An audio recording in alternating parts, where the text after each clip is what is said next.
Welcome to the Inside Scoop Live podcast, where indie authors get personal about their books, their writing, and their passions. I'm your host, Sherry Hoyt. Join me for some lively conversations with debut indie authors and seasoned veterans alike. It's a great place to find your next amazing read or even get inspired. So sit back and enjoy the show and let me know what you think. Well, hi everyone. Steve Bassett joins the show today to talk about his latest book, French Kiss: How the Americans and French Fell in and Out of Love During the Cold War. I think that title says it all, and we'll certainly dive deeper into the book, but first let's get the inside scoop on the author. Steve Bassett was born and raised in Newark's crime-ridden Third Ward. He has been legally blind for more than 2 decades, but that hasn't slowed him down a bit. After college, he joined the dwindling number of itinerant newsmen roaming the countryside in search of, well, just about everything. Readers will share insights that earned him 3 Emmys for investigative documentaries and the California Bar Association's first Medallion Award for distinguished reporting on the administration of justice. His iconoclasm was a great asset during his 35 years as a journalist. He discovered that the largely ignored pre-war problems of racism, homelessness, corruption, and police brutality are still with us today. Thus, the inspiration for his Passaic River Trilogy. You can learn more about Steve Bassett and his work at stevebassettworld.com. Hi, Steve. Welcome to Inside Scoop Live. I'm happy to be here. It's nice to have you on the show again. It's been a couple of years since we talked. Why don't you get us started by telling us about your latest book, French Kiss? French Kiss, of course, is nonfiction. It's a historical look at the Cold War. And the subtitle basically says it all. It's how the Americans and the French fell in and out of love during the Cold War. And it traces the 16-year history of what was once the largest U.S. Air Force base in France, the Déole Châteauroux Air Station, and all of the people that were involved that I could reach. And that included about 250 hours of interviews, plus mementos, snapshots, treasured reminders of the 16 years from 1951 to 1966 that Chaz was open. And I believe it is the first book of its kind where we concentrate not on the 4-star generals, the admirals, the fighter pilots, but on the people who basically generated the movements that made the base a reality. Wow. That's amazing that you were able to get so many firsthand accounts from locals and from people on the bases. Yes. Well, base opened in 1951 when the Cold War was really heating up. And then Charles de Gaulle ordered all NATO forces out of France in 1966, and the base was padlocked in 1967. So during the period it was open, it was the hottest period of the Cold War. It's when the United States and its allies and the Soviet Union were basically fighting it out, not only in Europe, but all over the world for control of countries and, in fact, entire continents.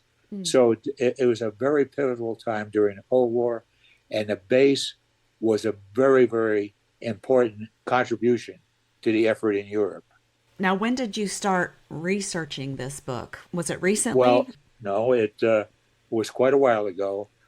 My wife and I were very lucky to have friends in France, and they said, would you ever be interested in buying a property in France, a small farmhouse? And they suggested that with foreign exchange at that time, France was not part of the EU. Mm-hmm. It was still on the franc, and the exchange rate was really, really fantastic in favor of the U.S. dollar. So we found out about this property. We found out the price. We bought it. And then we discovered that less than 25 miles from our little farmhouse was this now abandoned U.S. Air Force base that was just treasured in the memory of thousands, and I mean thousands, of the French and the Americans who had served there. Wow, that's wonderful. So now I remember last time we talked, you spent part of your time in France and part of your time in the U.S. Is that still true? Yes, we spend the summer, June, July, and August every year in France, and the rest of the time here at our home in New Mexico. Well, that's a good time to get out of New Mexico. Oh, you got that right. Now, before we go any further, I am so intrigued by this title. I absolutely love it. How did you come up with the name? Well, the book is very transitional in that the very, very first years of the opening of the base, there was a great deal of distrust, animosity, and in some cases outright hatred by the French for the new American occupiers. Remember, in 1951, when the base opened, that was only 6 years after the end of a 5-year occupation by the Nazis and the Nazi collaborating Vichy government. Mm-hmm. So trust was really a very, very rare commodity in this region of France. So all of a sudden, without any prior notice, negotiations had been going on between the United States and France and NATO that they needed a large supply center centrally located in France. And in 1951, American planes started arriving. Trainloads of American GIs, Air Force GIs, arrived in town. And the French viewed everything with suspicion. And why not? There was betrayal for 5 years. Now, how were the Americans going to be any different than the Vichy collaborators with the Nazis or with the Gestapo? Mm-hmm. So they were looked at with a great deal of hostility. The Americans, on their part, couldn't believe what was happening. Here they were landing in the middle of a country that was supposed to be a United States ally, and nobody trusted them. Mm. A lot of times there was isolation, and the hostility sometimes turned to fistfights on street corners in Châteauroux. So that is the origin. And then when it became apparent to the French, the Americans were nothing like the people who had occupied their region during the war. Friendships started developing. And one thing led to another. American GIs of all races, I might add, Mm-hmm. and French maidens from the farmland started dating. Jobs were being offered at the base, very good, high-paying jobs. So there was gradually at first, a crumbling of the suspicions and hostility. But then by, I would say, 1953, 1954, things were on a really smooth path where what was once an almost hate relationship turned into a, not at the beginning, but close to the beginning, a love relationship. Mm-hmm. There were marriages, engagements, dating, anything that you would find in the United States. So it started out, as the title says, how the Americans and French fell in and out of love. I just described the opening years of the base. Towards the end, I have to back up a minute. Mm-hmm. Charles de Gaulle finally got his own atomic bomb. He didn't need us anymore, didn't need NATO anymore. Mm. So it was time to boot the United States and all of the NATO nations out of France. And that's when the animosity that for years had compartmentalized from casual relationships to marriages to a basic bonding between the French and the Americans, it turned right back to where it was at the beginning, hostility, except for one thing. The hostility wasn't towards the American. It was towards Charles de Gaulle, who closed the base. Oh, right, because life was good when the Americans were there. Yeah. Salaries were high, unbelievably high salaries. The basic form of transportation in the Berry region of central France was the bicycle. It was family transportation. Hardly anyone could afford a car. With the money that was coming in from Chas, the air station, for the first time, the unimaginable was happening. People were actually able to buy a car. Yeah, that's quite a snapshot of change. It's obvious your role as an investigative journalist influenced your research. Based on the number of interviews you conducted, did you have any trouble deciding what to put in and what to leave out of French Kiss? There was so much diverse information. I would say yes. There was difficulty at the beginning. But then when I combined research about the base, research about what was going on during the Cold War during the 16-year period, and then finding out there was a multitude of French citizens, not only in Châteauroux, but in a widespread region that depended on their livelihood on the base. Mm-hmm. And at the same time, communist propaganda was like a barrage, with the French and the Americans seeking some sort of a rapport. They had to overcome graffiti that was everywhere. The principal one was in large block letters in white paint all over the area. U.S. go home. The leading French communist newspaper was taking every little incident that occurred that involved American GIs, blowing it up into a story in their mind's eye of international importance. And then the radio stations, and the communists owned and controlled several radio stations, followed suit. So I said to myself, there was not only the original hardships and necessary stringencies necessary to putting together an airbase, which, by the way, when it was finished, had the longest runway in Europe. Oh, wow. Over 8,000 feet. Putting that together while they were constantly bombarded that you have no reason to be here, get the heck out, we don't want you. So this was going on correspondingly.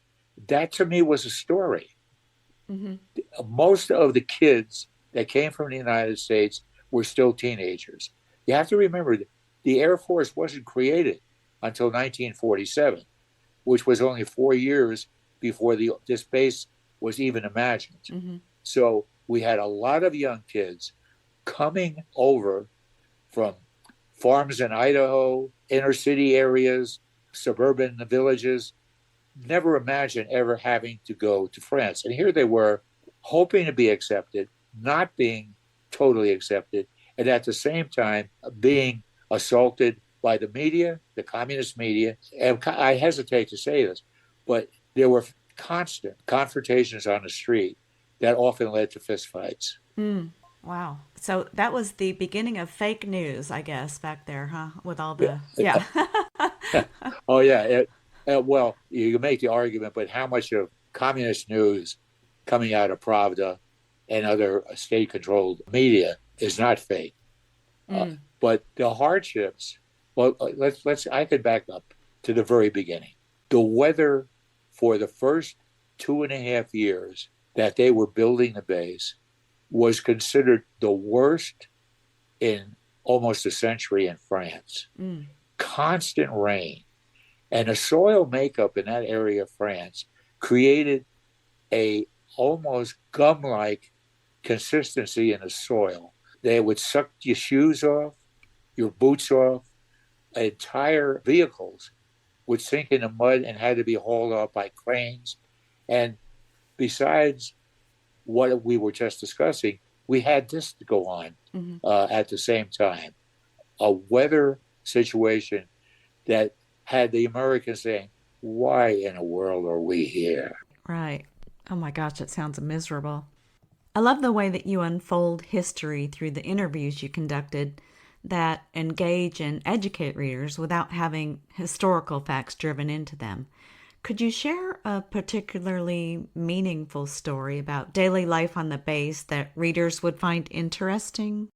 Yeah, well, one of the things that is very interesting, you have to remember, this was in the early 50s going into the mid-50s. Segregation was rampant in the United States, especially so in the military. Mm-hmm. So it would be very rare in the United States to find a military base, Air Force, Army, Marines, whichever, where there was an outright and maybe even a in-your-face exhibition of racial integration. Rarely did you see black servicemen and white women together on the streets or on a base. Mm-hmm. Then in France, where segregation was almost a nonentity, the black GIs found the Caucasian French maidens, many of them very beautiful, young, not only attractive, but inviting, as were their families. Mm. I'll tell you about one incident. A black Air Force military policeman, staff sergeant, fell in love with a French farm girl from a village outside of Chartreux, Levereux. And they dated for about a year, and then they got up the nerve to approach her family at their little farm in this village of Levereux. And in talking to the black airman, it became very apparent that he was very nervous, very unsure how he would be accepted, and if, in fact, he would be accepted at all. They met the parents at the first time. Not only were they welcomed, the entire family, the extended family, not only a family that lived in Levereux, but from the surrounding region, were there at the house. All of them welcomed him as he was almost like a long-lost uncle or cousin. The engagement was introduced publicly. And this is something you'll find very interesting. The father, in order to celebrate how happy he, his wife, and the extended family were, there is a tradition in France where you bake a special French engagement pastry. They're little puffy pastries. And he had a huge tray of these. And the airman, now engaged, accompanied him. They went from house to house with this tray of freshly baked pastries, handing out one at each door, announcing to the people there that this is my future son-in-law. He will be marrying Nicole, and we're hoping that their marriage will be in the spring. And that took 2 days, passing out pastries that a black man and a white farm girl were going to be married. It was announced all over the region. Can you imagine that happening in the United States? Not even today. Yeah.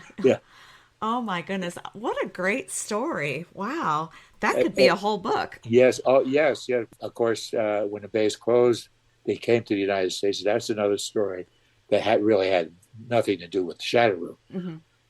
A big factor in the co-joining races were sports. Sports were an equalizer. And Chartreux Air Station had some superb athletes stationed there. And the blacks dominated the football team, dominated the basketball team, but it wasn't taken as just a natural course. You try out for the team. If you make it, you stay there. So sports were very big. The young people were awestruck when the first GIs arrived. I told you about the suspicion, the animosity, hostility among the adult French. The young French, especially the young girls, couldn't get enough of the American GIs. One of the women that I interviewed who married a GI recalls the first time that she had seen them in person. She attended a private Catholic girls' school, and a word was out that these handsome, blue-eyed, blonde men were roaming around downtown Chartreux. And they said, so she and several of her girlfriends got up enough nerve after class one day to roam into town, and they had heard that there was one cleaning establishment that cleaned the uniforms of the GIs, cleaned and pressed them, and they knew the hours. They found out the hours. So they stationed themselves, and I know this sounds like something out of a Walt Disney movie, but they stationed themselves in positions around the square where the cleaners were. So they could not be seen, but they had a good view of the cleaner stall. And she said, I couldn't believe it. They were all so beautiful. So she was supposed to be home during this time. And she knew she could not tell her father that she basically had taken some hours rather than return home to spy on the Americans. But when her father found out about it, he said, "You will never go in to town after classes until I give you permission." Oh, no. Well, the permission didn't come until she was 21 years old. That's when she was of legal age. That's when she became engaged. Oh, wow. What great stories. You must have had a ball just researching and talking to Oh, everyone. oh yeah. And when they started taking it, when people, now these are the older people who are now in their 70s, Mm-hmm. maybe in their 80s, would take out these snapshots that were taken, 50 years earlier, and a little notes that they might have exchanged with the Americans, and telling the story behind the snapshot.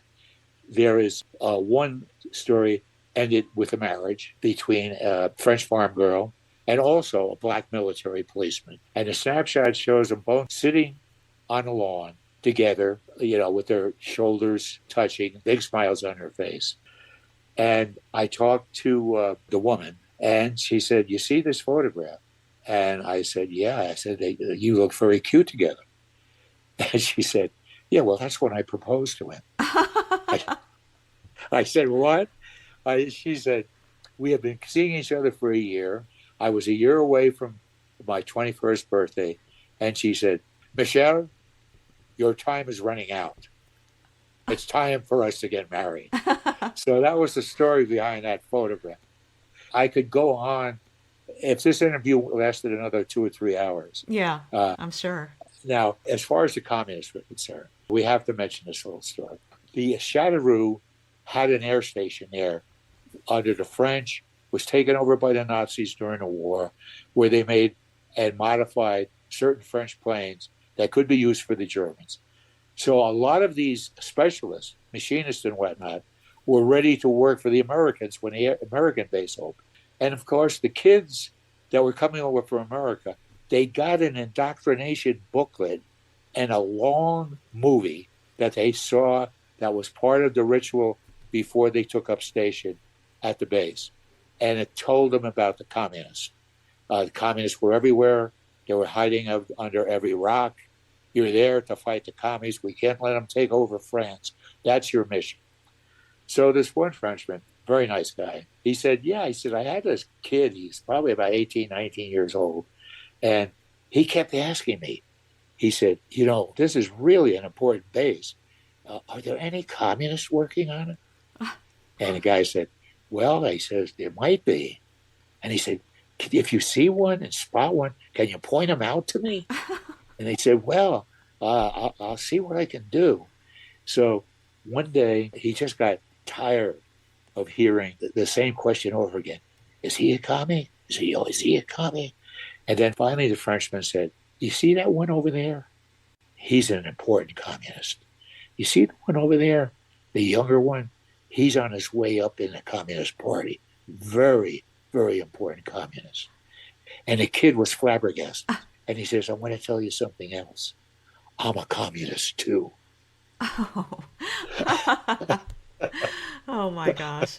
Yeah. That's So, great. and the base reached a point where it was the central point for shipments that would go out to NATO air bases all over Europe and then into North Africa, as far as Turkey and Libya and Algeria. And the planes that came over from McGuire Air Force Base in New Jersey, Dover Air Force Base, and from South Carolina, once the plane landed, the crew stayed with the plane for 90 days because deliveries then had to be made with the stuff that they had brought over, the material, to the various bases that spanned from Sweden, as I said, to Libya. So that was a 90-day temporary duty assignment that everybody in the Military Air Transport Command that was ferrying equipment over looked forward to the point where they had made up a story, 90 days in Châteauroux. Ooh, ooh, ooh.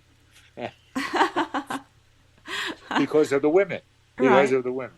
Oh, wow. And paydays there, the Air Force got paid twice a month, middle of the month, end of the month.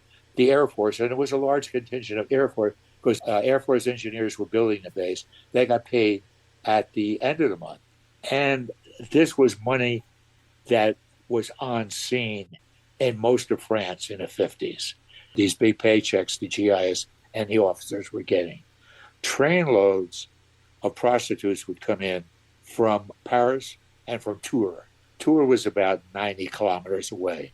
And everything I heard, these were the creme de la creme of the working girl industry because they were going after Americans with deep pockets. Right. And one of them became a legend. She was called Madame Nine Fingers Oh, because she was missing an index finger on one of her hands. And she was very popular because she was older than the rest, more experienced, and her targets were always the younger GIs.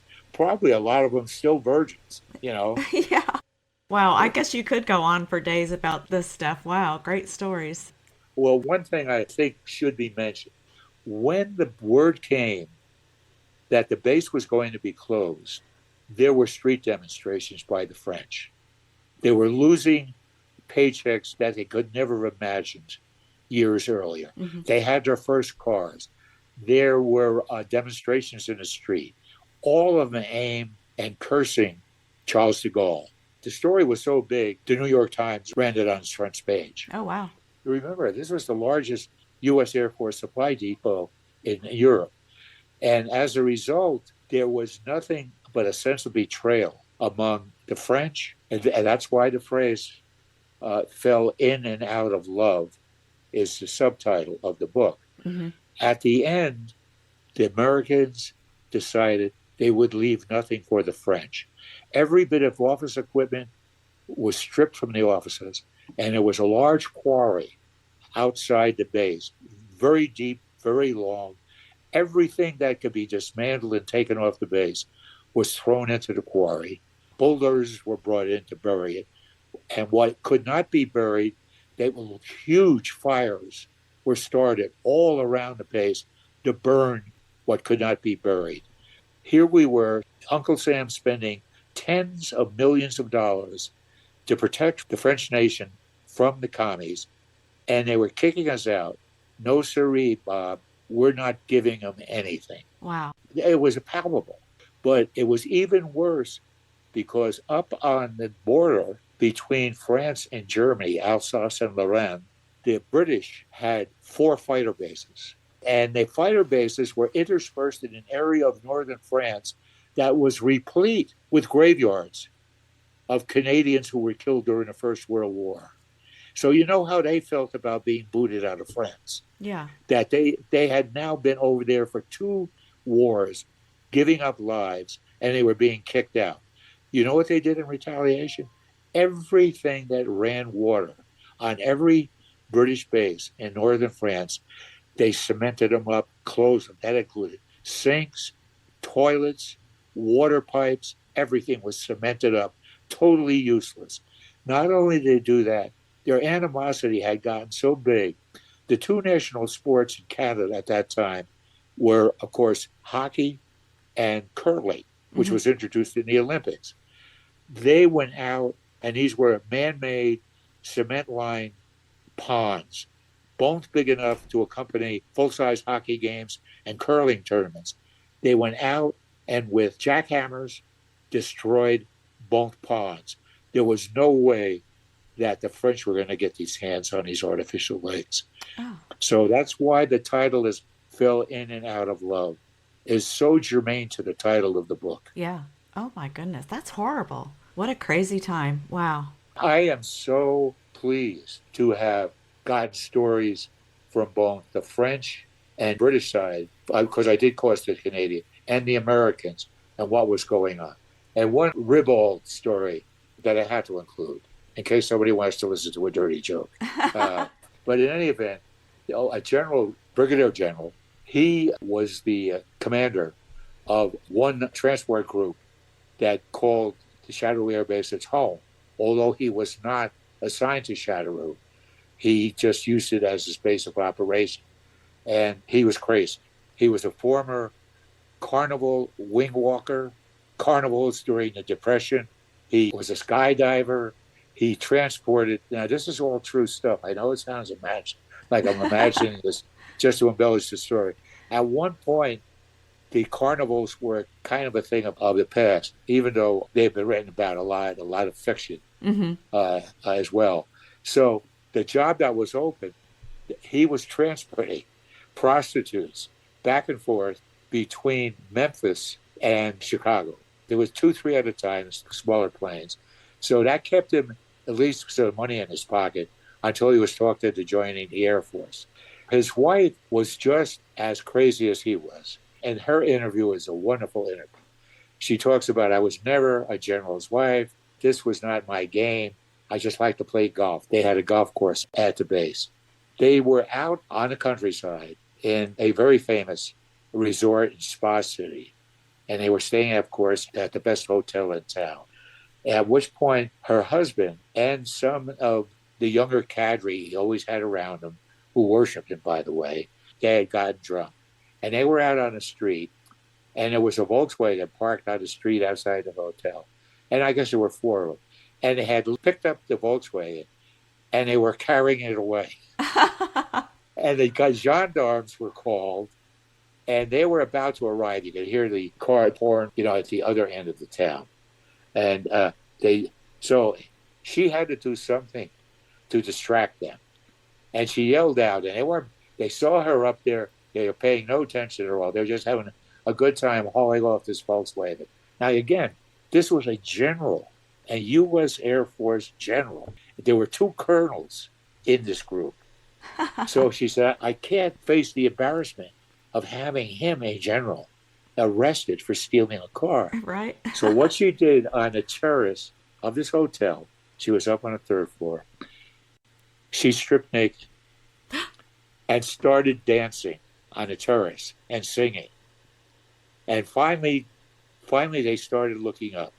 And I got this story from her, but they had 2 children, and they were behind closed curtains from the bedroom that opened out on the terrace. And one son saying, I couldn't believe it. There was my mom, butt-ass naked, dancing on the terrace and singing to my dad, who was stealing a car. So it was a crazy bunch. And I devoted an entire chapter to, his name was Foreman. They called him Red Foreman. And he was a Silver Star winner. And so there's an entire chapter devoted to him and his entourage. Wow. Well, your book sounds fantastic. I know our reviewers had great things to say about it. Now, French Kiss is your second nonfiction book. How long has it been out? I finished it at the end of 22. It came out last year. Okay, great. But in any event, I just considered myself really blessed to have stumbled on this story. And the only reason I stumbled on it is that I had neighbors in this tiny village where we bought our little farmhouse called Saint Colombe, who started telling me stories about this. I said, you're kidding me. Yeah. You mean there's a huge airbase just down the road? It's still there. You want to go see it? And that's how the whole thing came to light. People came out of the woodwork with their little mementos, their snapshots, their stories. And I said, God, there is a story here. Yeah. Isn't that the best way for a story to unfold? Wow. Oh, yeah. And it's all first person. Yeah. I didn't make up any of the interviews. Every interview in there was first person, face-to-face interview. A French senator, he was a senator, a very important senator in Paris at the Champs-Élysées palace. And he came into our house and he said, I used to play in this house years ago. I said, what? And he said, you see that window over there? And I said, yeah. He said, well, and the walls were made of local brick. The walls are 3 feet wide. So in other words, every window becomes a casement window. You can sit and lie down, and depending how big it is. Mm-hmm. So you see that window over there that looks out to the orchard? And I said, yeah. He said, that's where I used to lie down and take naps after I picked all the cherries off the tree and couldn't move anymore. Now, this is one of the most important senators in France. And I said, yeah, well, that's a wonderful thing to hear. And he says, I'll never remember the day that I decided that I could rest on that casement window, but I'll never fall asleep. And I said, why not? Well, I fell asleep and I woke up and I felt some tugging on my head, and there were two sheep eating my straw hat. I mean, to get a story out of a French senator like that, with him volunteering the information. See, I didn't even know he had ever had anything to do with that house. Yeah. Wow. So, again, when people pick up this book, the first thing that crosses their mind, with a lot of them, like most of the people I talked to, never knew that we had American Air Force stationed at 13 locations in France for 16 years. Mm-hmm. But nobody even knew we had Americans there. Can you remember hearing any stories that Americans in France during the 50s and 60s? No. I can't. I can't. Again, I was so very, very lucky to fall on a story. And the readers, when they hear in his own words someone say, you know, with the Americans, it took a long time to build trust with the Americans, because during occupation, with the spies that worked for the German Gestapo and the collaboration, Vichy government, the phrase that we used at that time was, don't ever open your mouth in a public place. The walls have ears. Ah, that's where that came from. Yeah. So another factor that came into how do you build a relationship with the new occupier who comes in on the heels of occupiers that were arresting and jailing many of the people in that area. Yeah. Well, Steve, I truly do believe you could talk about this all day, and I love your stories. They're wonderful. But we've got to wrap it up. So thank you so much for coming on the show again. And it was great to catch up with you and hear about your latest book. Really appreciate you sharing a little bit more about you and your work. Oh, thank you for having me. This was a real pleasure, Sherry. Thank you very much. Thank you so much for joining me today for my interview with Steve Bassett, author of French Kiss: How the Americans and French Fell in and Out of Love During the Cold War. You can learn more about Steve Bassett and his work at stevebassettworld.com. And be sure to check out our other interviews at InsideScoopLive.com.